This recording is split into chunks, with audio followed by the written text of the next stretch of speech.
우선 저는 중앙대학교 건축학과에 다니고 있는 학생입니다.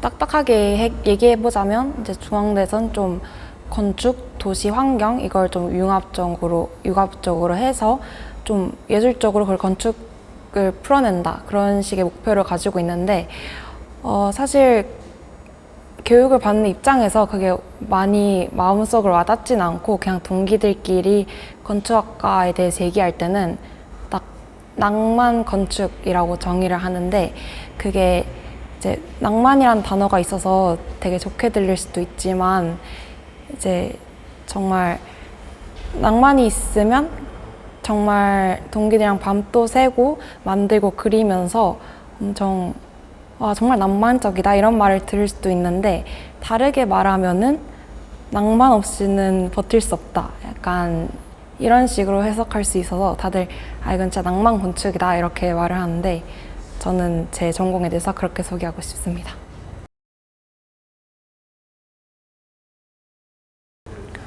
우선 건축에 대해서 막연하게 생각한 거는 중학교 때부터인데, 그때 제가 그림 그리고 만드는 걸 좋아했어서 이제 미술 쪽을 가거나 이제 건축도 당연히 그리고 만드니까 그쪽으로 생각을 하고 있었는데, 이제 고등학교 올라가니까 이제 제 진로에 대해서 구체적으로 방향을 정해야겠다 생각을 해가지고 아무리 생각해도 제가 입시 미술 쪽은 정말 안 맞을 것 같아서 성향이랑, 그래서 차라리 공부를 열심히 하자를 해서 건축 쪽을 공부해서 오게 되었습니다.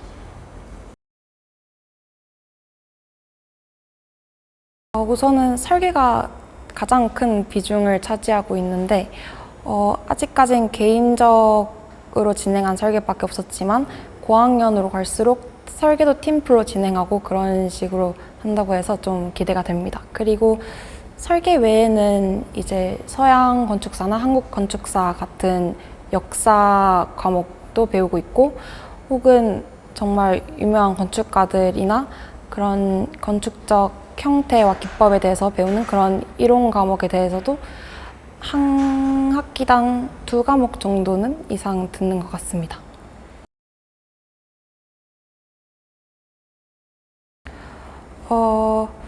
사실 학교에서 학생들에게 바라는 건 좀 다를 수도 있지만, 저 같은 경우에는 학생들의 자립성을 키우는 게 가장 큰 가치라고 생각을 합니다. 왜냐하면 자립성이라고 해서 막 완전 자기가 마음대로 해야겠다기보다는 한 가지 수업이나 문장을 보고도 다들 다르게 생각을 하잖아요. 그래서 내가 남들과 다르게 생각하는 부분들이 모이고 모여서 결국 나라는 정체성을 만든다고 생각을 해서, 그게 건축적 교육을 받다 보면 그런 부분들이 모여서 결국엔 내 건축적 세계를 만들 수 있는 발판이 된다고 해서, 결론적으로는 학교 교육을 통해서 각자의 그런 세계를 만들어가는 게 최종적 목표이면 좋을 것 같습니다.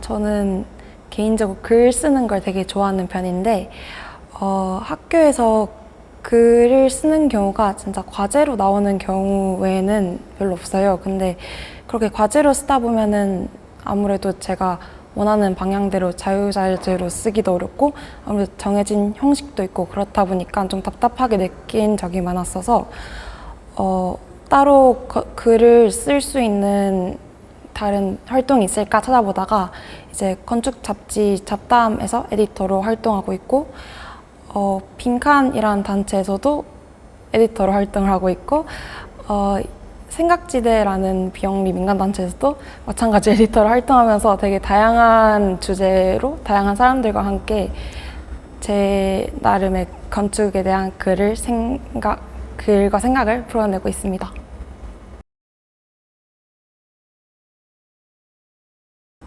뭔가 제일 쉬운 질문인 것 같으면서도 가장 어렵게 느껴지는데, 정말 답이 없는 과제를 받은 기분인 것 같아요. 그래서 정말 하면 할수록 더 모르겠는 게 건축이라는 느낌도 들고, 나는 이게 정말 정답이라고 풀었는데 완전 오답으로 가고 있다고 말하는 사람도 있고 그게 또 맞다는 사람도 있고 그래서 정말 아무런 정답도 없는 거에서 정답을 찾고 있는 그런 게 건축이라고 생각합니다.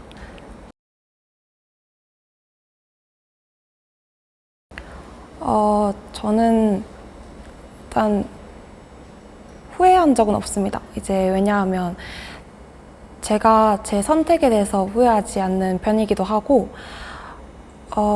또 다른 일이랑 건축 일이랑 똑같이 해서 같은 양만큼 힘들어도 건축만큼 그 안에서 재밌고 보람을 찾는 일은 없더라고요. 그래서 힘들어도 재밌다. 이게 제가 건축이랑 정말 잘 맞고 제가 건축을 해야 하는 이유라고 생각하기 때문에 후회한 적은 없는 것 같습니다.